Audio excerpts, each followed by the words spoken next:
झेप मराठी, आरसा महाराष्ट्राचा। गावठी कट्टा बाळगणाऱ्या दोघांना केली अटक। दोघेही पंढरपूर तालुक्यातील उमरगावचे रहिवासी।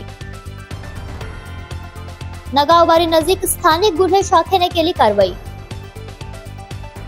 धुळे शहरातील नगावबारी परिसरात एका हॉटेल जवळ 2 जण संशयितरित्या उभे असून त्यांच्याकडे गावठी कट्टा असल्याची माहिती स्थानिक गुन्हे शाखेचे निरीक्षक श्रीराम पवार यांना मिळाली। त्यानुसार त्यांनी तत्काळ पथक पाठवून दोघांना ताब्यात घेतले। हे दोघेही पंढरपूर तालुक्यातील उमरगाव येथील रहिवासी आहेत। मलिक रियान हुसेन मुलानी आणि रितेश संतोष लोहार अशी या दोघांची नावे असून त्यांच्याकडून गावठी कट्ट्यासह 77,000 रुपयांचा ऐवज जप्त करण्यात आलाय।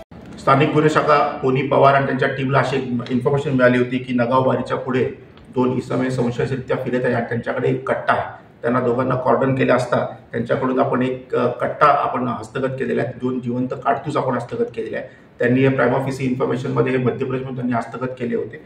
हे दोन्ही राहणारे सोलापूर येथील हे पंढरपूरचे राहणारे दोघे आहेत। आता त्यांनी तो कट्टा का हस्तगत केला आहे, का तिकडून आणला आहे याची माहिती आपण काढून पुढील तपास करत आहोत। पण सध्या आपण 77,000 रुपयाचा एकूण मुद्देमाल त्यांच्याकडनं हस्तगत केला आहे। दोघांना अटक केलेली आहे। ही कारवाई अधीक्षक श्रीकांत धिवरे, अपर अधीक्षक किशोर काळे यांच्या मार्गदर्शनाखाली गुन्हे शाखेचे निरीक्षक श्रीराम पवार, पोलीस उपनिरीक्षक प्रकाश पाटील, हेड कॉन्स्टेबल पवन गवळी, अरिफ पठाण, सचिन गोमसाळे, सुरेश भालेराव, देवेंद्र ठाकूर, मयूर पाटील यांनी केली।